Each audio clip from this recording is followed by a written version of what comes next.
I'm very, very curious and interested in talking about The Boy and the Heron with you because, as we've already mentioned multiple times on this show, and if you are someone who has been following us for some bit of time, you do know by now that Blake is not a big animation guy.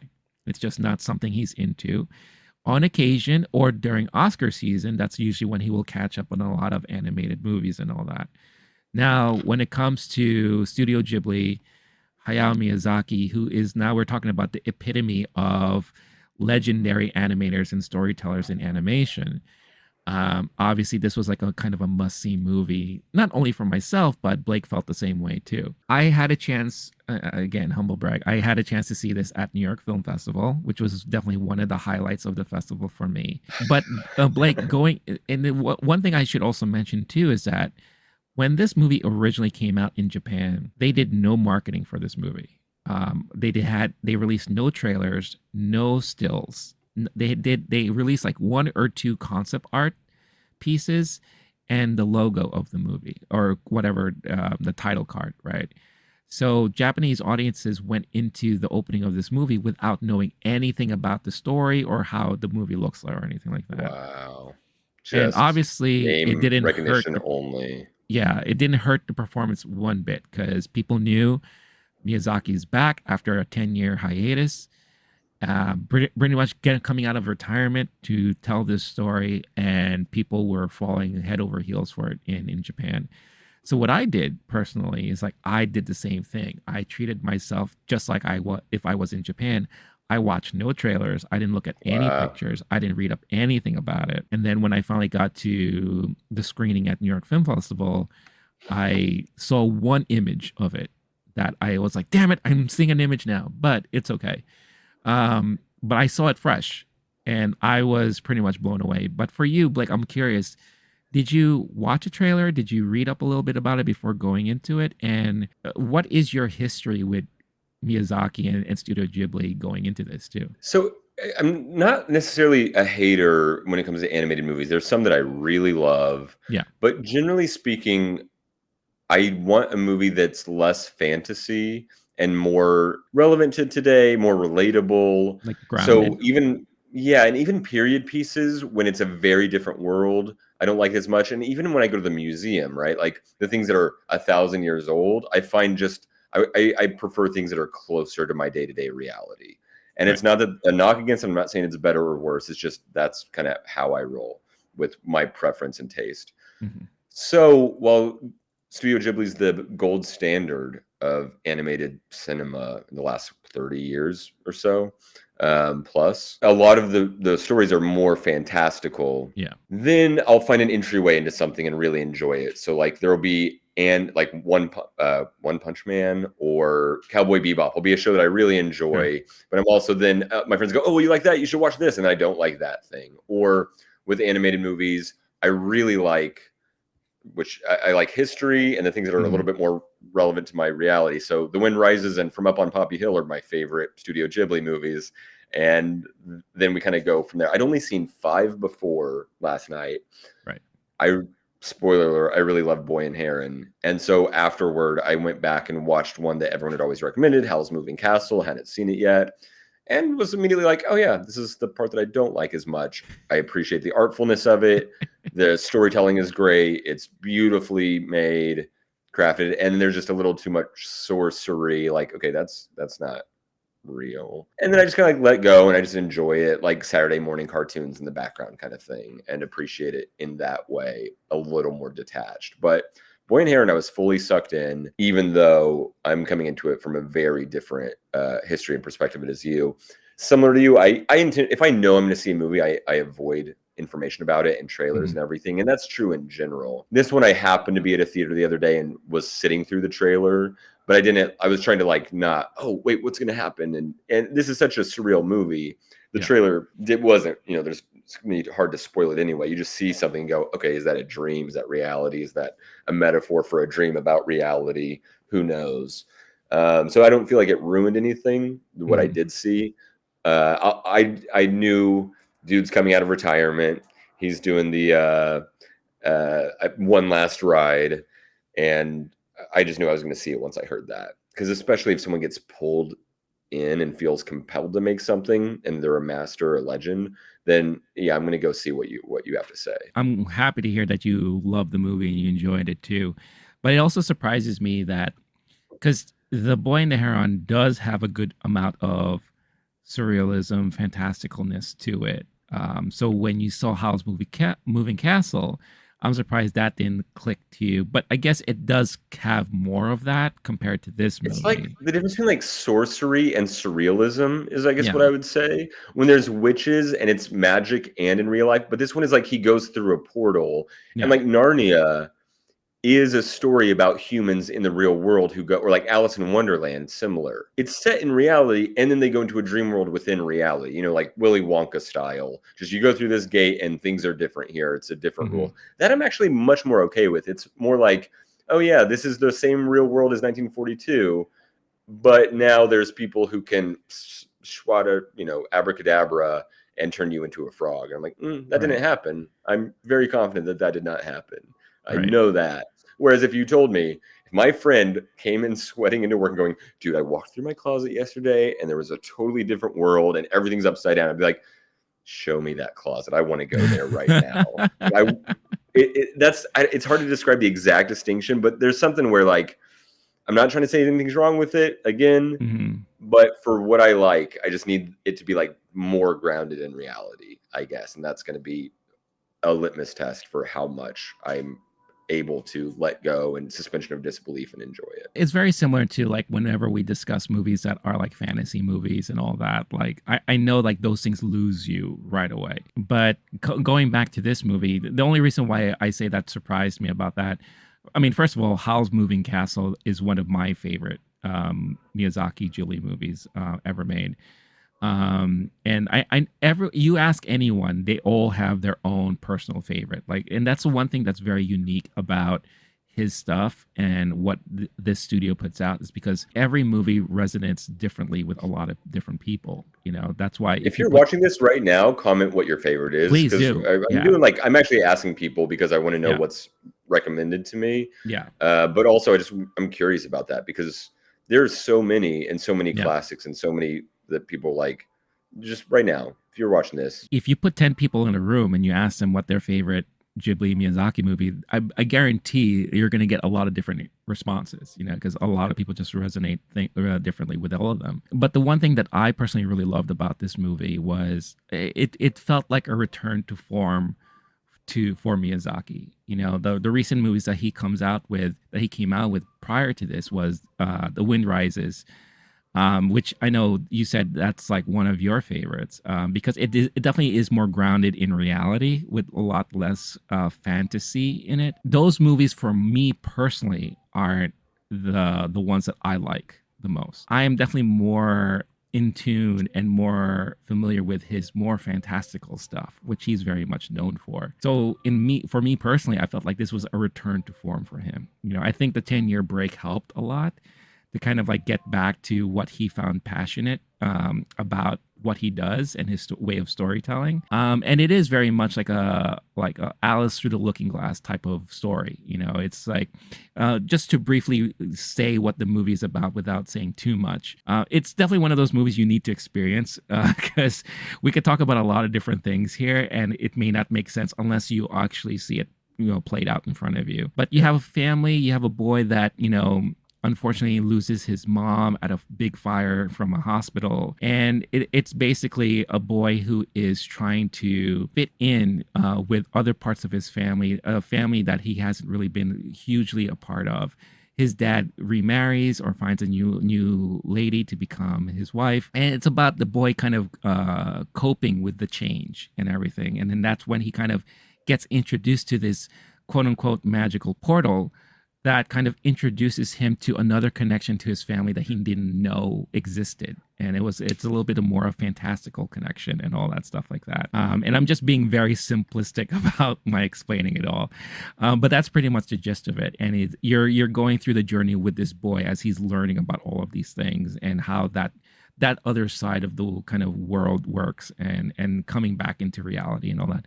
And of course, it's also like in a way a coming of age story too, because like when he's back, he he learned a lot of stuff. He knows how to appreciate this and that, and it makes him closer to his family as a whole and all that. But definitely the art style is a nice refresher on how the art of animation is so important, especially when it's still hand drawn, because he still does this hand drawn, you could tell the difference, with all the Disney stuff we've been getting, the DreamWorks stuff that we've been getting, the Pixar's, you miss the artistry of something that is hand drawn, and it's so nice to kind of see that again. Yeah, you do get some moments where it's just like, okay, I don't know exactly what's happening here, because he does love throwing a lot of those like crazy out of left field kind of moments.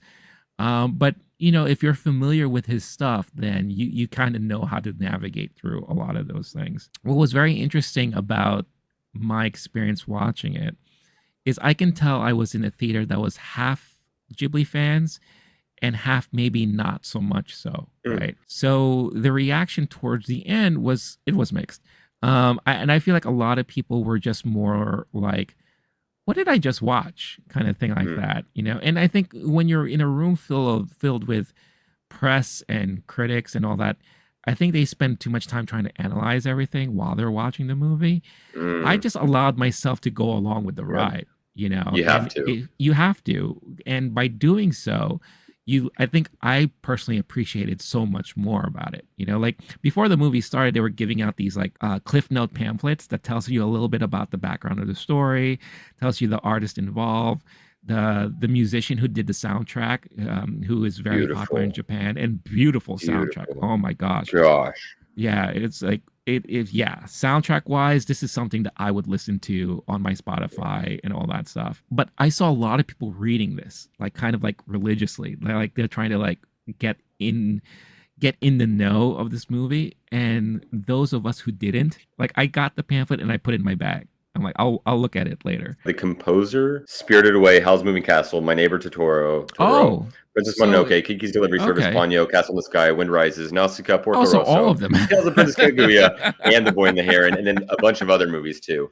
That's just composer. Maybe I'm missing something as composer versus. Isn't there like one particular song that was sung by an artist? At the end of the movie, there's a credits song that is that kind of like looking back and describing what the movie is, kind of. Okay, maybe that's who I'm thinking about, and that's. But there's a difference between like the songs, and this is the more like the person doing the score for the movie. It's the person I'm talking about, Sho Hisaishi, and they've done 100 movie scores going back to 1981. Seems like a John Williams kind of situation, right? Just like, okay, this is this dude's life. He's a composer, but he's in the movie world hardcore. And I don't know if this is all of Miyazaki's films, but we're going back to everything you mentioned is pretty much his stuff. Yeah. And then other Ghibli as well. So so he's like the house band of the Ghibli studio, like that. He's basically like the house composer. Yeah, I'm at least going back to the Miyazaki's in 1984 at least, and there might even be some right before that, but just forever. Which is great because I think that maybe that's also a reason why it works so well, because he knows the tone Miyazaki is always trying to portray. He knows the feeling, how to evoke that emotion during moments of the movie, and I felt it, and it looks like you felt it too, where it's just like it was so beautifully in tune with what you were watching on the screen. It's always better when the director and the composer are they have a language that they've worked out together, a lexicon for. And it's like Nolan and Zimmerman. They'll have a good one, and then they'll fall out, right? Or they'll change at some point. It's it's similar to like if you have the Robert De Niro and Scorsese kind of relationship. Right. Like that's brilliant. Or if the writer and the director, if they can really keep that going, that chemistry just increases. For those people who get too much into the weeds of what he's trying to say or what he's trying to portray, kind of loses the point in a lot of these type of movies. You have to get lost into the fantasy, into like the storytelling of it all. Separately, you can sit down and say, okay, what is he trying to say here? Or what elements of his own life is he trying to put on screen and tell us? Because I do feel like there were a lot of moments here that kind of spoke to himself and his life. You and I, we were doing some research prior to recording, as you're going more deeper into like some of the meanings or some of the stories of Miyazaki himself, we learned to find out that his mom was in the hospitalized for like 8 years. You know, that could have played heavily in the part in the whole mother and son storyline that started this movie. He just came out of retirement, you know, and he has his own son that's working in Studio Ghibli as well. There's a moment where the boy comes across kind of like this fatherly figure, kind of how did he describe it in the movie? He was like an architect. That's the word I used, but yeah, I can't quite recall the not the creator, but something Mm-hmm. like that. Yeah. Something along those lines where he had this like kind of creator slash architect that was responsible for kind of creation of like this family universe or this kind of whatever, and he's looking to pass this on, you know, to kind of move on in from his duties and all that. So as someone who just came out of retirement hoping that maybe his own son can pass the baton to and all that, it's like a reflection of his career, a reflection of like his age, his time in this life and all that. It's also funny to note that now that Miyazaki has experience making this movie, he was very quick to say, "Oh, I kind of want to do another one after this." So yeah, he's getting that second win of his career, of his life. That is like, okay, we see this happen with a lot of people who come out of retirement to do something, and they're like, "Oh, now I remember how this felt like, so I kind of want to do it again before my time is up." Right? I'm with you. I think you have to let it wash over you. When it comes to surrealism, you Hmm. can rack your brain and come up with, oh, the uncle is like his dad, but also it's like his mom, and it's also like his ancestors, and it's like God. Yeah. And it's there might be some key somewhere. And if you think about it hard enough, you might unlock some puzzle piece. But at the end of the day, it's much more enjoyable, especially on the first watch. If Yeah. you let it wash over you and take it in, feel it, and then analyze it maybe on a second, third viewing, read up on it. Someone might crack the code at some point. Oh, they're wearing the same ring and it's actually an older version of him or something, right? Hmm. Who knows? I think that the themes you already touched on are right there for the taking. And it's a boy kind of confronting reality, confronting loss, not it's kind of coming of age in a way, Yeah. in a very potent way, where he's interacting with ancestors and trying to just accept fate and asking himself, how much do I accept reality or let it crush me, and how much do I want to write my own future, or do I want to lay in bed and cry? And there's even the thing where this isn't what the movie is. I don't think Miyazaki necessarily does this, but there's the Alice in Wonderland thing where she wakes up near the end of the movie and it was all a dream, maybe, but then there's something from that world that's in the reality. I always They're loved like that snuck touch. in and all that. Yeah. Yeah, and some people are annoyed by that. I think it's beautiful when that happens, but he has a head injury and lays down to sleep when things start to get real weird. Once the heron makes itself known and gives him a mission and speaks, his language to him. Whatever the audience is getting out of it is valid. I don't want to go too deep into this is what this character meant and this is exactly the theme of the movie. But I'm kind of getting two vibes. One is an old man making a movie, looking back at a boy and these two different realities of fate and destiny and generations and accepting your family and you becoming your own person. Something about that seems at the forefront of what the movie is getting at, even if that's not exactly what's happening on screen at all times. I did enjoy the very bizarre characters. There were some really cute ones. The little ghosty toy, like Oh things, those yeah. are going to make good toys. Little Ev- ghosty balls. So every cute. every movie he does, he always has to include these little cutie little like creatures. You know, those of Cute. you who know Spirited Away know those little dust animals. Yep. Those of you, I think you're going to be watching Princess Mononoke, right?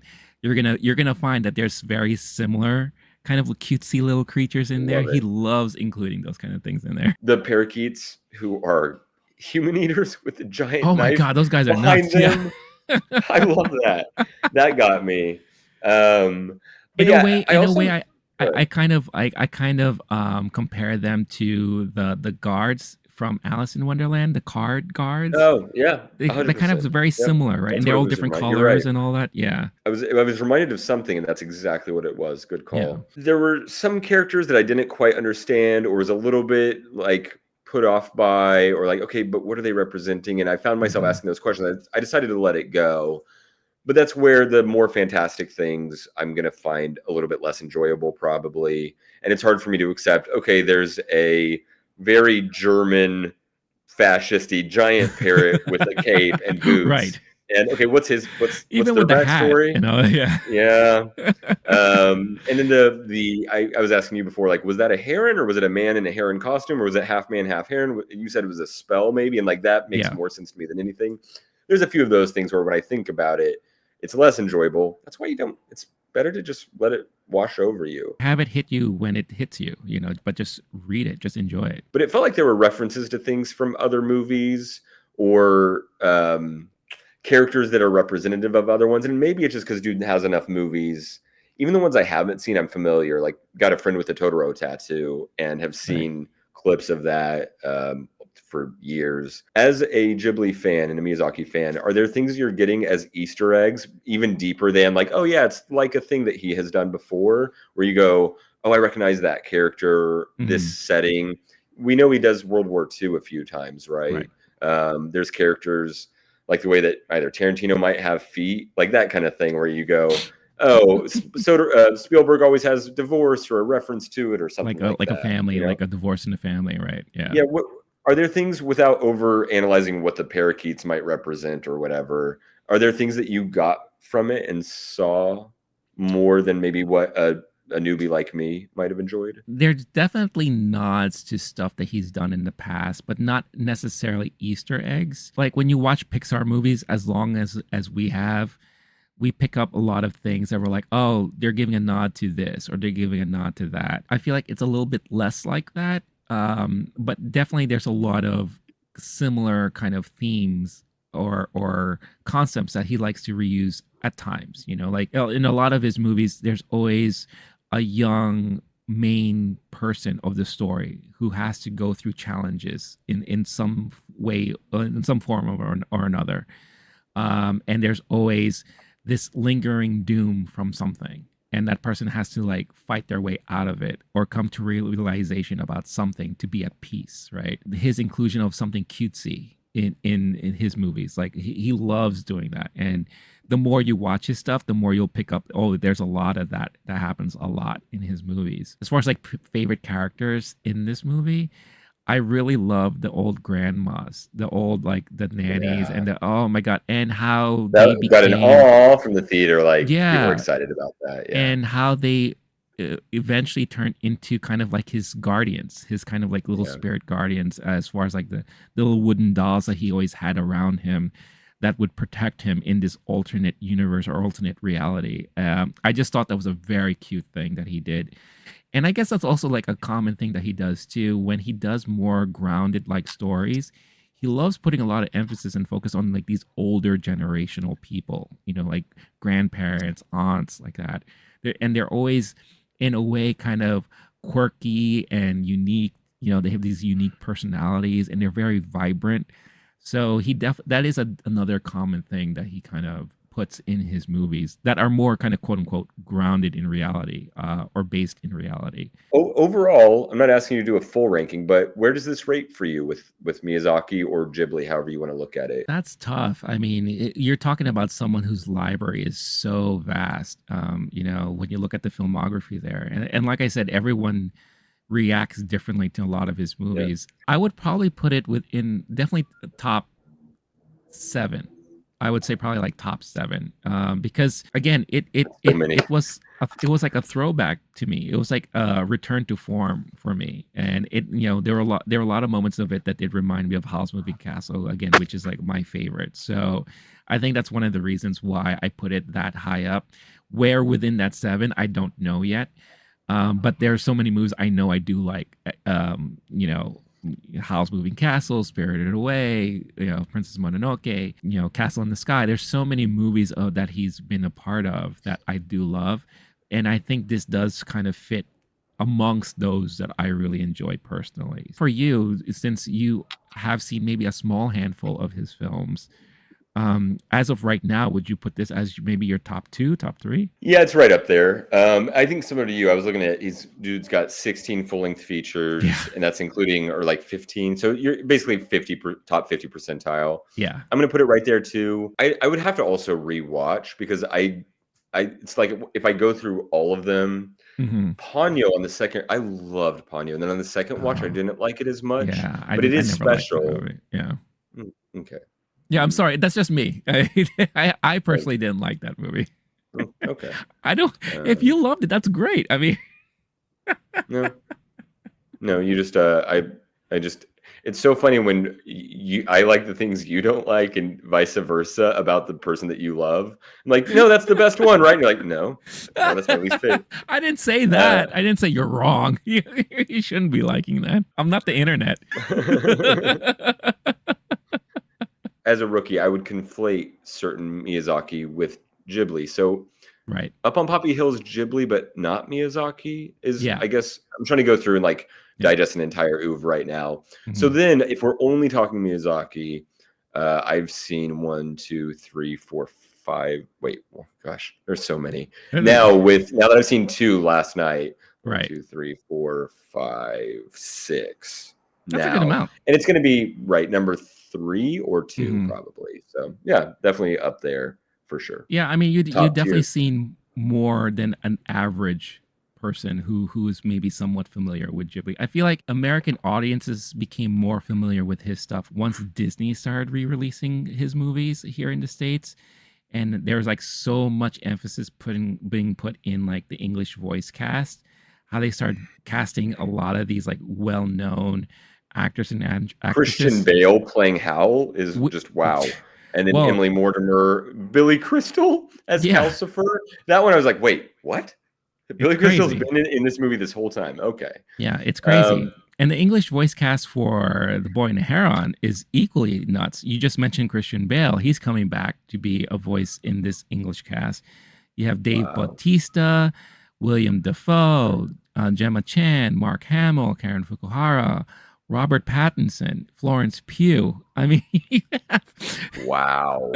Is Dan Batista playing Stevens. the fascist king bird? Is that the vibe? Because that's what feels right to me. I don't know. I Actually, don't know. you're I'm just right. going based on It vibes. says I the don't know. Parakeet King is Bautista. So you got Yes. it. You got it. Tell me You nailed Defoe it. is the old man?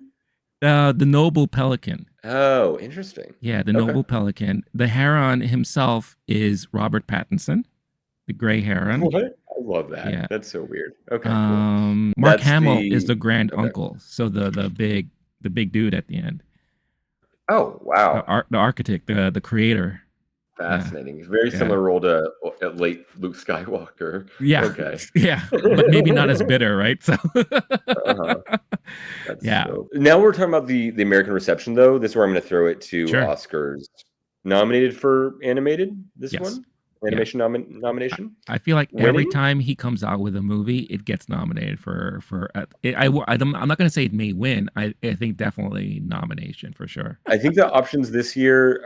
We'd have to look into it, but there's one that I'm missing. It's definitely we're looking at Spider-Verse 2, Yes. this movie, and then there's one other one that's I think we talked about. Did we talk about? I finally saw TMNT, the new Teenage Mutant Ninja Oh, we Turtles didn't movie. talk about that. No. We did not. Yeah, that's right. Because I was going out of town right after. Loved it. Thought it was Oh, fantastic. great. Very Wasn't it entertaining. so Well much fun? made. So much fun. I honestly Yeah. loved it. So I'm going to go ahead and throw that on the short list, I guess. How are you feeling about the odds of this being, especially, we've talked about it, the Oscars do like to give someone the shout out retrospectively. He's already won the lifetime achievement, if I recall, Yes. some honorary Oscar. Yeah. Again, But so I that do. kind of messes it up a little bit, where he's gotten his due in some way, Right. and they might not feel like he's owed. But it is when you come out of retirement, that's a deal where that'll at least be a narrative for why he Right. might get some love. Right. And plus the fact that he came out of retirement and did a movie like this that I do feel like a lot of people are going to love. You know, sometimes Yeah. when people come out of retirement, whatever they do is kind of questionable or like, okay, you know, not as strong as before, but it's nice to see. But I do feel like a lot of people are going to really enjoy this movie. So nomination for sure. As far as how it compares to the rest of the animated films that came out this year, yeah, I think it might have a shot, to be honest with I you. honestly, it does. I think it does. I'm looking at at least this is variety.com. Yeah. The top 5 they're rating are Spider-Man Across the Spider-Verse, Boy and the Heron, Wish, Elemental, and Nimona. And then after that, which actually this is one it's probably going to win, knowing the Oscars, Chicken Run, Dawn of the Nugget. Wait a minute. Well, hold on. Is there another Wallace and Gromit that came out this year? Is that the Oh Chicken yeah, Run? that's definitely going to win. Yeah, for sure. Miyazaki just keeps getting pulled. Super Mario Bros. Movie, Teenage Mutant Ninja Turtles, Robot Dreams, Trolls Band Together. These are the champs. Variety has it as number 2, with third guess being Spider-Man winning, but no one knows anything right now. There's plenty of time for someone to say something weird at the Golden Globes or who knows what all.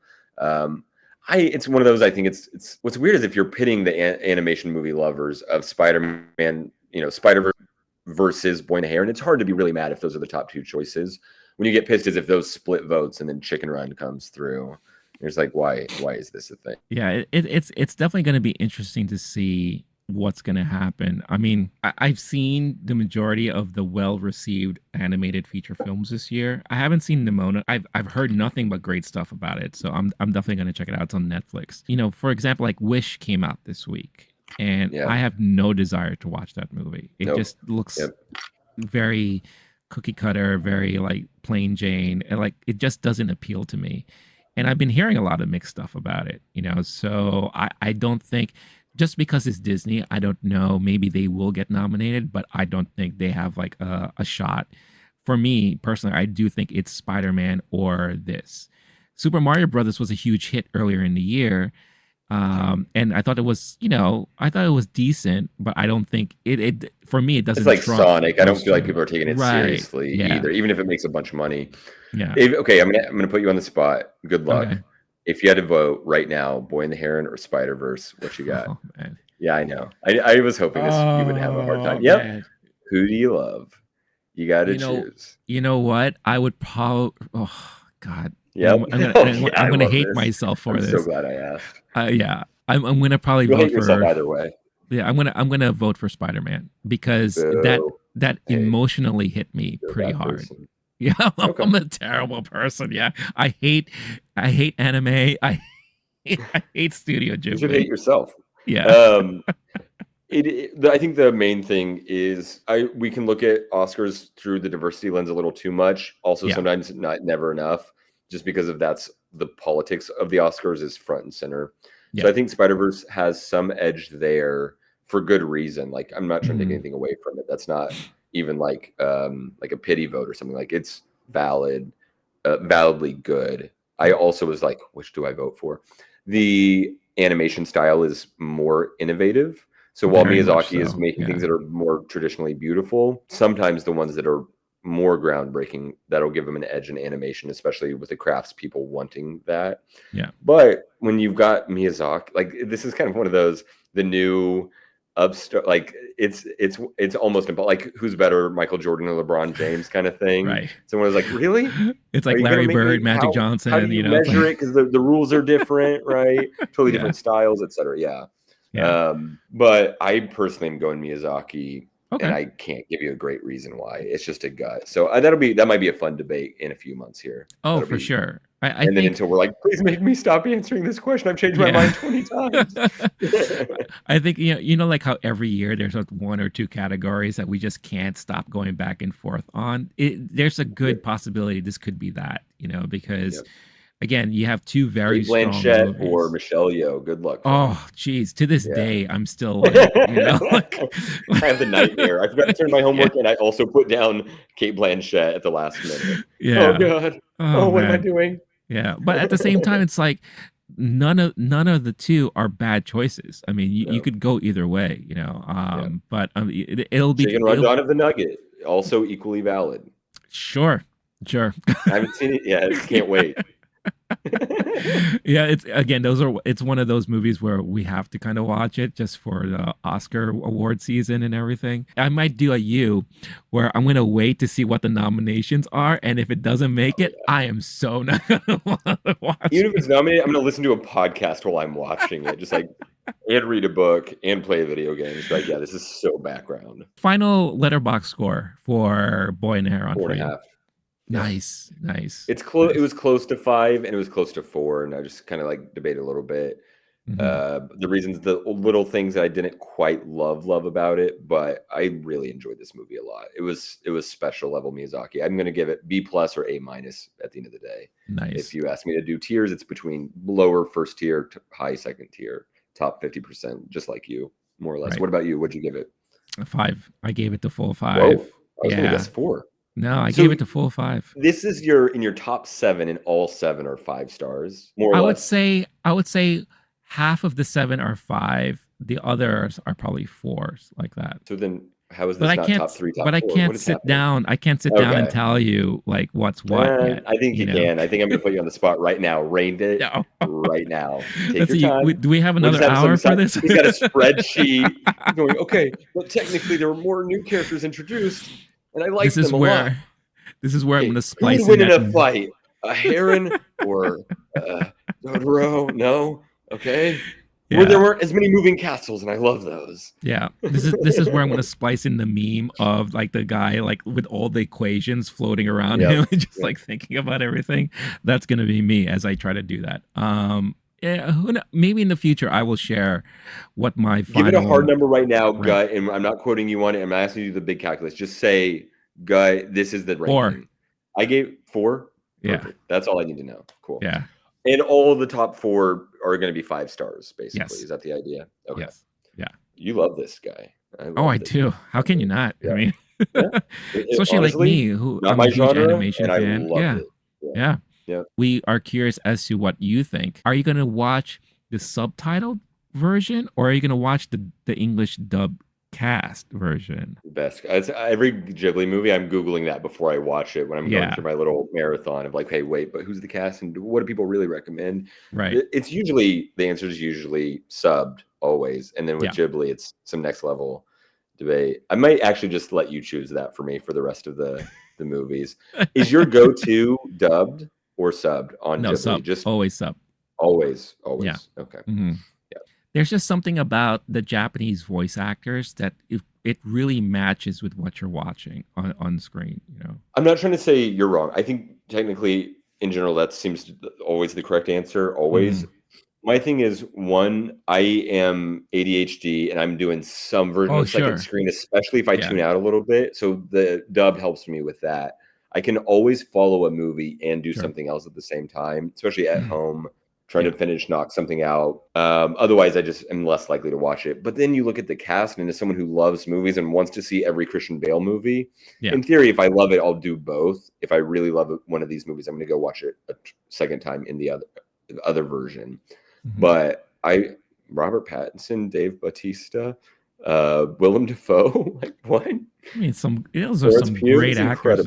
Yeah, Florence Pugh. I mean, you have so much great talent attached to this. Who knows? Maybe if I watch it a second time, maybe I'll go watch the English cast just to experience it, because it will be nice to kind of take a break from reading subtitles. And speaking of like just enjoying the movie for what it's worth, I feel like it'll be easier for me to do so. I will always choose subtitled as the first showing, as the first viewing when it comes to these type of movies. With internet privacy being such a huge deal these days, it's more important now than ever to protect yourself. With Surfshark VPN, you can easily hide your IP address and encrypt all data that you send and receive. You can easily switch regions to other countries in the world. This means not only your true IP address and identity is masked, it also means that you can get around any annoying geolocation locked video content. You can truly unlock the full potential of your streaming services, and for me that's important since I need to research or catch up on movies that may not always be available in my region.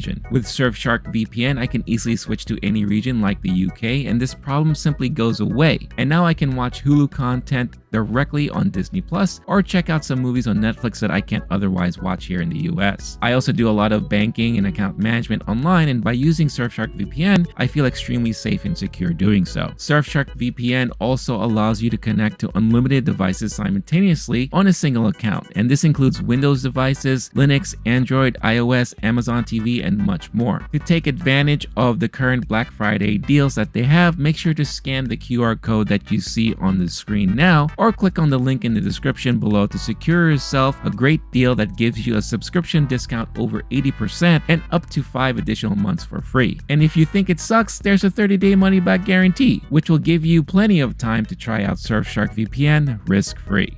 For full audio episodes of the MovieTime Podcast, make sure to follow and subscribe to the LOWKEY Geek channel on your favorite podcast platform. New episodes are uploaded every week.